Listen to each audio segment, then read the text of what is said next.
అందరికీ నమస్కారం అండి. ఈరోజు మా ఇంట్లో సండే స్పెషల్ రాగి దోశ అండి.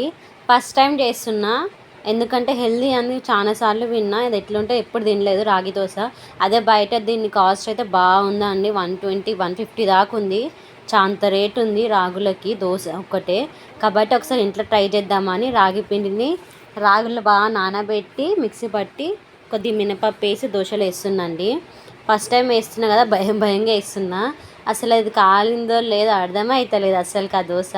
కొద్దిగా ఆయిల్ వేసి ఇంకా అటు ఇటు తిప్పి చూస్తే కాలిందో లేదో అర్థమవుతలేదు, ఎందుకంటే అదే బ్రౌన్ కలరే కనిపిస్తుంది. కాబట్టి ఇంకా కొద్దిసేపు అలానే పెట్టి పెట్టి చూసి చూసి తీసేసానండి. కానీ టేస్ట్ అయితే బాగుంది. హెల్త్కి మంచిది కాబట్టి మనకి ఏవి తినబుద్ధి కాదు, కానీ మంచిది, కానీ ఎక్కువ తినొచ్చండి. టేస్ట్ అయితే సూపర్ ఉంది. నేనైతే మా గట్టి చట్నీ చేసుకున్నాను నా గురించి అని సపరేట్గా, పల్లీలు లేకుండా. అందులో పెట్టుకొని తింటే టేస్ట్ సూపర్ ఉందండి. ఒకసారి చూడండి మీరు ఎట్లుంది.